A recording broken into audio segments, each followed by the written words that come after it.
Donald Trump has been back in power for 3 months or less, and there have been many shocking authoritarian moments. But what we just saw in the Oval Office was perhaps the most shocking and most authoritarian for a number of different reasons. Because Donald Trump just met with President Bukele of El Salvador. This man is a right-wing populist and authoritarian, and he's also the one who received the unlawfully deported Maryland father, Kilmar Abrego Garcia. You may recall, because we've been discussing this story, that the Supreme Court of the United States unanimously ordered the Trump administration to facilitate the return of Abrego Garcia, who was, again, unlawfully deported to El Salvador. So, of course, during this Oval Office meeting, the press asked both Donald Trump and Bukele about this. And Bukele says no, he will not be returning Abrego Garcia. And Donald Trump and the Trump administration seem to be delighting in this.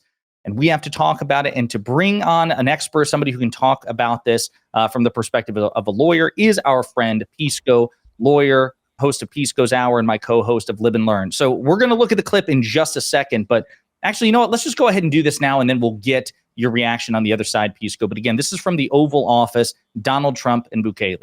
Can President Bukele weigh in on this? Do you plan to return him? Well, I'm supposed to have suggested that I smuggle a terrorist into the United States, right? It's always how can I return him to the United States? Like, I smuggle him into the United States, or what do I do? Of course, I'm not going to do it.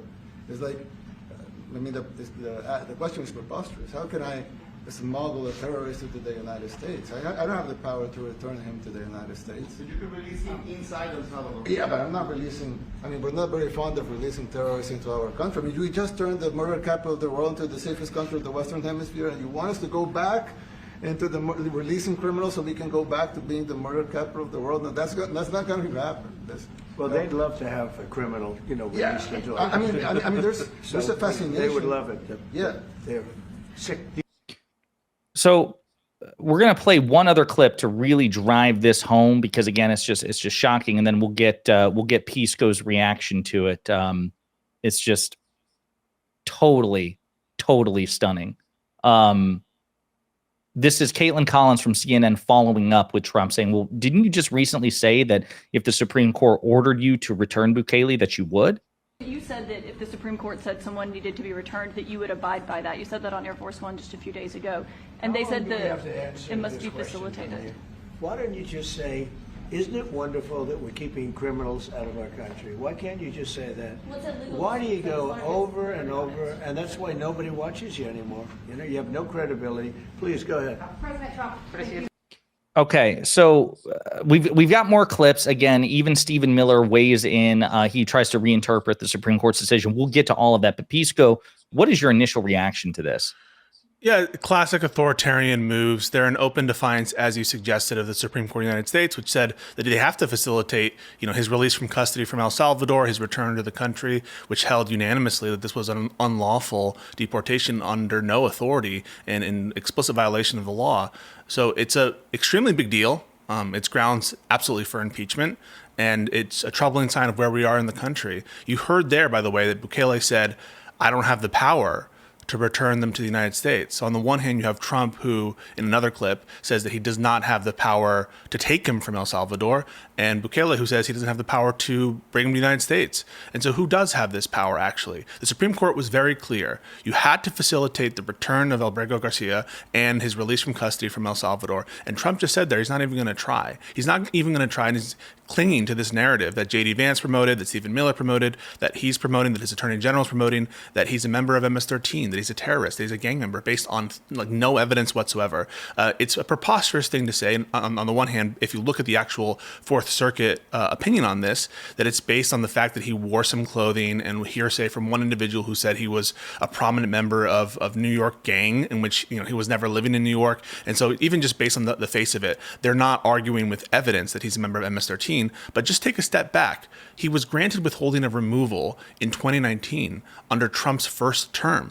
If he was a prominent member of MS-13, as they claim, why didn't they do anything about it in 2019? Why didn't they appeal the granting of withholding of removal in 2019? Are they letting like prominent MS-13 members into the country in 2019? And so it defies all logic. The truth is they're letting him suffer and wail away in a Salvadorian gulag because they're authoritarians and because they don't want him to speak out. Now that he sees the conditions of the other political prisoners that the administration has sent to El Salvador, they don't want anyone else knowing about that. Yeah, it really is shocking. And again, we've got some other clips to play on this particular topic. I mean, there's so much was said in that meeting about other topics as well, which were truly unsettling. But I really want to focus on this. Now, you've been in your own content, as we discuss on Live and Learn as well, so on two different fields of content. You've been tracking the Trump administration's violation of court orders, be they district court orders, circuit court orders, appellate court. Do you consider this a defiance of the Supreme Court? Absolutely. There's an order from the Supreme Court that said they must facilitate the release of Kilmar from El Salvadorian custody. And what he just said is he's not going to do that. And what he just said is he's not even going to ask President Bukele to do that. He is flouting the Supreme Court's order. In another clip, Pam Bondi says the only thing we're going to play that one. We'll play that one for context. So I guess let's turn to this one here. So you have your interpretation of the Supreme Court's recent unanimous decision. Stephen Miller, the Deputy White House Chief of Staff for Policy, has a different interpretation, Pisco. So let's hear it. I promise you, if he was your neighbor, you would move right away. So you don't plan to ask for anything to get him back? And what was the ruling in the Supreme Court, Steve? Was it 9-0? Yes, it was a 9-0 in our favor. In our favor, against the district court ruling, saying that no district court has the power to compel the foreign policy function of the United States. As Pam said, the ruling solely stated that if this individual at El Salvador's sole discretion was sent back to our country, that we could deport him a second time. Well, no version of this legally ends up with him ever living here because he is a citizen of El Salvador. That is the president of El Salvador. Your questions about it, per the court, can only be directed to him.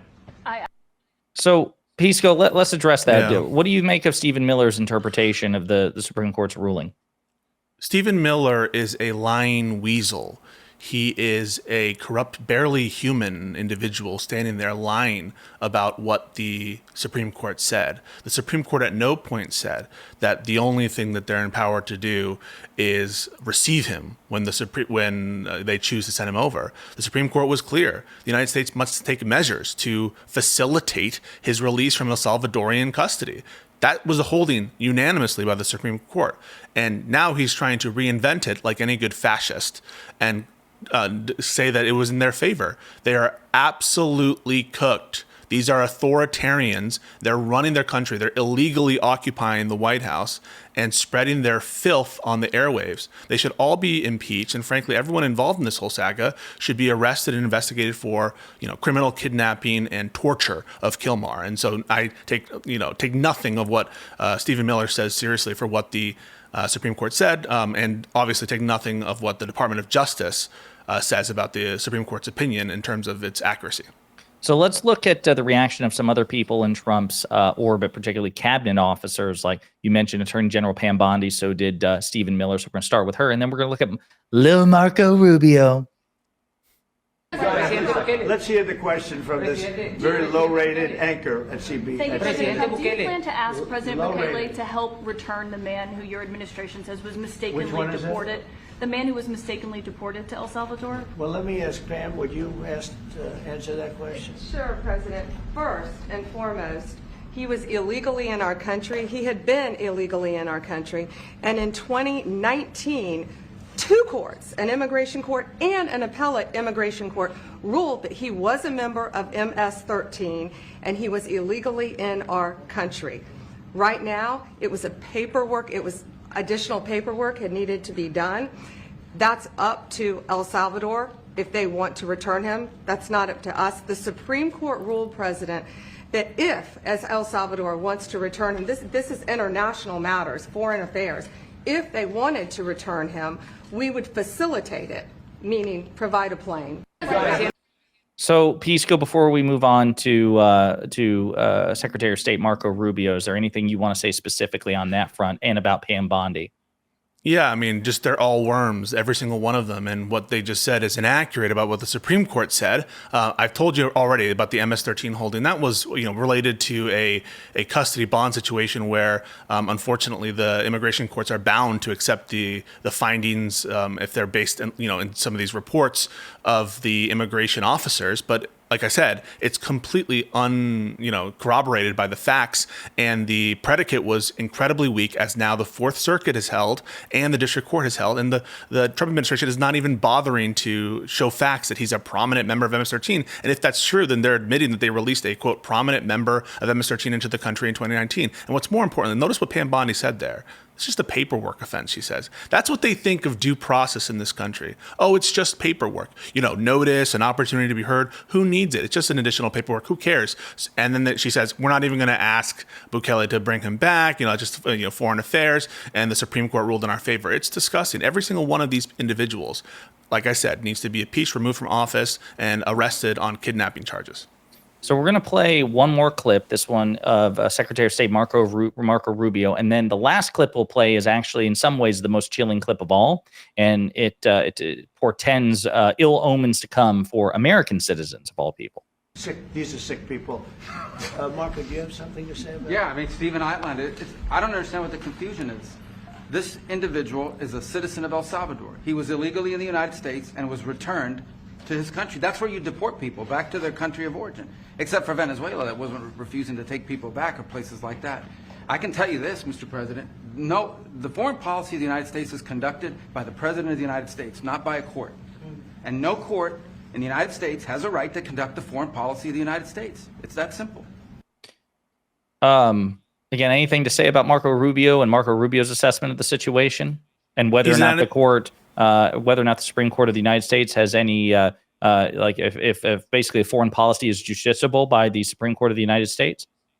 Marco Rubio is an enemy of the American people. He's an enemy of the Constitution. What he says there is that we don't have to listen to the Supreme Court. But we know from Marbury versus Madison, it is emphatically the providence and duty of the judicial department to say what the law is. And so when he says, we get to decide what things are, what we're going to listen to, what we're not going to listen to, what the law is, he's claiming the powers of the king. He wants to be a king. He wants a dictator. And so when you hear him right there say, we don't have to listen to any court, even when they tell us to bring someone back, he's saying that if we deport some U.S. citizens to an El Salvadorian prison, a gulag, and all of a sudden the Supreme Court says, hey, you can't do that, it's against the law, the court, even if they order the Trump administration to bring that U.S. citizen back, they don't have to listen to that court, and they won't listen to that court. Extremely dangerous, nasty guy, Marco Rubio, enemy of the American people. So you mentioned deporting citizens. Let's end on this. That's the most ominous clip of all of these. Here's Donald Trump talking about doing just that.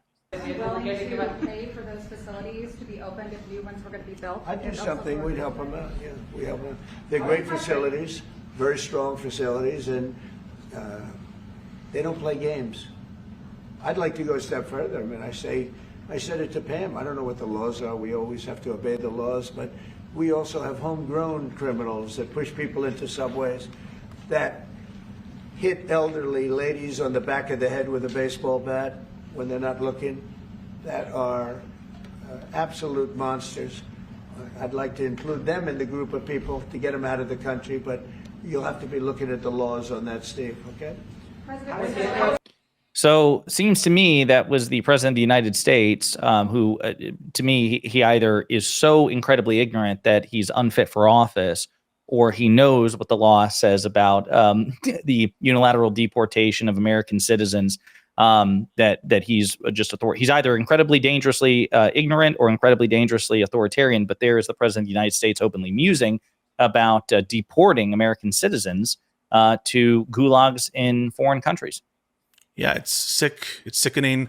And he said, we'll have to see what the law says. They lie about the law, and they lie about the facts, right? They lie about what the Supreme Court says. They lie about what the law says. The law says that you can't deport him, Kilmar, to El Salvador. Despite what Marco Rubio said, there's a law that provides for withholding of removal, and they violated it. So they don't care what the law says, and they lie about the facts. They lie about whether he's a member of MS-13. They lie about whether or not he, is a terrorist. They lie about practically everything. And so when they say, yeah, we'll deport U.S. citizens, but only if it's within the bounds of the law. They're going to lie about what the law says. And if they say, yeah, we'll deport U.S. citizens, but only if they're hitting grandmas with bats, they're going to lie about whether they're hitting people with grandmas with bats. And so you can't trust this administration to get anything right. And the minute they would be granted the authority, or if they would take the authority without any pushback from members of Congress or other officials, they would abuse that authority and they would target political enemies. They're already doing it. They're going after the weak first, but they're going to come for you, your family, the people you love. And you have to ask yourself, are you going to let them do that? Sorry about that. We experienced some rage-induced technical difficulties. Like my head exploded and I think it like fried the computer here. So Pisco, I'm going to give you the final word on this, which is, after all this, where do we go from here? Yeah, I think every single Democratic member of Congress needs to stand up and call for the impeachment of President Trump for violating the Supreme Court. I think every single Democratic candidate that's up and coming and who has any eyes towards the White House needs to affirm that they need a full investigation, criminal investigation of everyone involved in this entire fiasco. And we need to put some officials behind bars. Otherwise, they're never going to learn. They're never going to learn that they can't violate the law and get away with it that easily. Well said. I don't even know what any of this is going to look like, but obviously we'll keep track of it. I'm sure we'll be discussing on Live and Learn. I'm sure you'll be covering it on your own channel. And speaking of which, where can people find you?